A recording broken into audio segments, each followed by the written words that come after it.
Good morning and welcome to ASL's HR in 10. At 10. I'm Jason Perry, And I'm Kimberly Bradshaw. and as you'd probably expect, this week we've been eagerly looking over everything the Chancellor said yesterday to try and work out what the impact is on employment and HR. Well, quite a bit, I think, is the answer there, isn't it? Indeed. Do you know, it's always difficult because we get the headline act of what he says at the dispatch box. The detail is going to come over the coming days, isn't it, as they start going through the many reams of text that will be sitting behind it. But there's a lot to look at, isn't there? Yes, I mean, I'm not being political in this at all, but I think from a work perspective, there is a lot in what he says about getting people back to work. Uh, Indeed. and that's Um, a big issue at the moment. yeah, yeah. Recruitment is dying. I think the big one, and this is kind of both HR, but it's also the whole of where we are as a country right now, is the pensions change. And I forget the exact date and detail, but if I recall correctly, it was George Osborne that brought in the pensions threshold. And well intentioned as it was, but it had an unintended consequence of causing many better off people as they were in their 50s and perhaps nearing retirement to find their tax became punitive because they'd hit their pension threshold. And therefore, we had GPs and doctors opting out early and choosing to retire because it simply didn't pay them to work anymore. And this change, as far as I can see, has completely nailed that, I think. Yes, it looks like it. And, yes, there's talk on the news about this, being something for the highest paid, but a lot of those people are highly skilled, and Mm. we need them to stay in the workforce until such time as other highly skilled people come through. Yes. I think there's two sides here, and the doctors one I think is a really important one to focus on because that has caused a major problem for almost everybody in the land, to be honest. Of can you find a GP's appointment? And this is, one small step towards tackling that. But you're right, there's a wider point. We have professionals in senior roles in industries up and down the country who it was no longer cost effective for them to continue working, and they've opted out of the economy. And if we really wish to get everything moving again, we want them back in. Yeah, and basically, he's sort of reduced the temptation to retire early and keep those people in Yes, employment, hasn't yeah. he? And I think that's been done very, very effectively. But you're Yeah. right, there is a political spin on this one, and there are those that are already suggesting this is for the better off. But there's lots more in here too. I mean, what I saw was kind of a focus on how do we tackle the labour shortages we've got. We've got 1 million or so vacancies, and this number he came up with of we've got 7 million people economically inactive, excluding students, as I recall, who are out of work because they've retired early, because of ill health, perhaps because they have childcare issues. And there's a whole raft of policies to tackle that. Yes, I mean, one of the ones I think is most important is the scheme to help disabled people back into work Mm. or enable them to stay longer because there's been a lot of research, hasn't there, that some people have had to leave working completely because of either physical or mental health Mm. issues. And, now this link with occupational health, which is government backed, means that, it might be, yes, there will be some people for which their physical disability will mean they can no longer be a, landscaping contractor, say. Yes. But, it will all really help people stay Yes. in the workplace and help organisations understand how they can use people better in a slightly different way. Yes, yeah. There were two or three things that came across to me on this part of it, and one of it was we've really successfully proved over the past 3 years almost now that we can do work from home. COVID changed everything on employer relationships.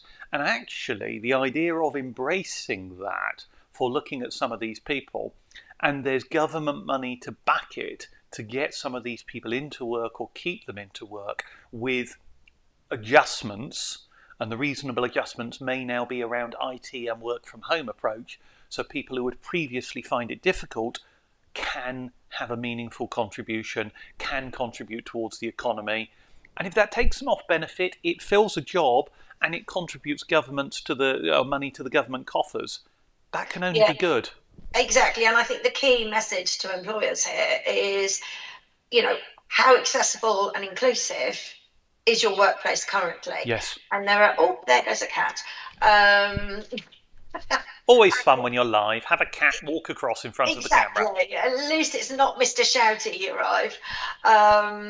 So yes, there are reasonable adjustments that can be made. Yes, and also the idea of removing some of those tests or assessments that were done on people to check whether they were fit for work. The culture of it appears to be a shift, and that's a shift about getting people back into work.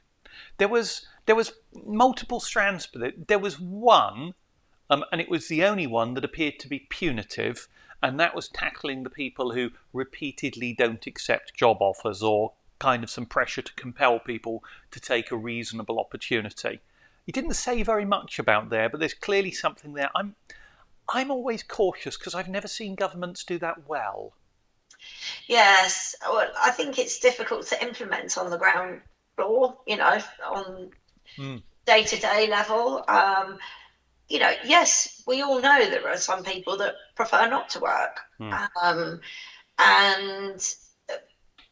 remain on benefits. And, there's always been incentives to get them back into work, which haven't worked, as you said. So, well, it's very hard to do in practice because it sounds great when you make a big high-level government announcement, but for somebody to know whether or not the job that somebody applied for, they really made a viable effort for at the interview, you and I can judge much better when somebody turns up whether or not they really wanted that job or were just going through the motions to keep their benefit versus are they serious about getting into the workplace. And we can tell every time.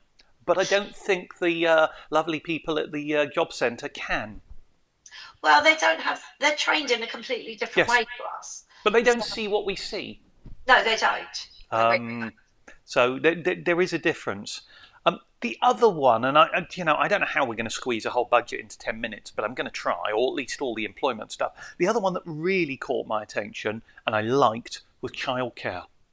Oh, this is going to revolutionise women returning to work or parents returning to work in same-sex couples. Yeah, I mean, we've got a 2 or 3 year kind of phase-in process, but one of the small parts was changing the ratio, so somebody in a childcare facility can now look after 5 children, I think, rather than 4. Okay, that alters the numbers slightly, arguably enables those organisations to perhaps either make a little more profit or perhaps give a pay rise and do things that alter the angle of that business slightly. But the biggie is the idea that at 9 months, when somebody finishes their maternity or their shared paternity leave, childcare will be there immediately. And okay, it's going to take 3 years. I think it's September 25. It fully kicks in. It's phased in at 15 hours, but it's going to rise to 30 hours. 30 hours childcare for everyone at that point. That's a game changer, isn't it? Oh, absolutely. I mean, the number of women that, I've worked with and known who, they've been lucky enough to be able to afford to take their full statutory maternity leave and, any accrued holiday. But, it's been a real scrabble. What are they going to do about childcare? Childcare isn't easy to get. There's a lot of pressure on childcare. So, as you said, the childminders side will really help. But the fact that going forward, women could potentially go back to work sooner, not have that headache of trying to find childcare, and know that they can still continue their careers. Obviously, I'm saying women, that this applies to any men that take absolutely. the maternity side of things. So it's just going to help working parents with young families by putting more in place.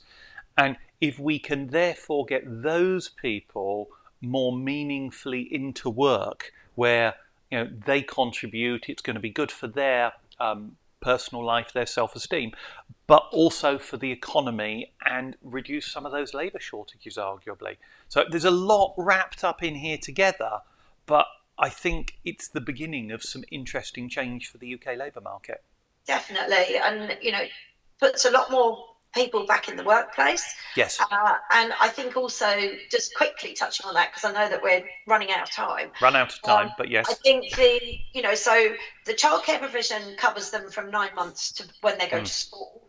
And now there's also the provision for the schools to provide wraparound care. Indeed. Either side. So I think it's going to be brilliant. And we are out of time because we are now HR in 11, but I was just thinking, if we had more time and maybe one for another day, we could say, does this reduce the need for immigration to tackle labour shortages? And on that note, who knows? We are done for today. So thanks so much for watching.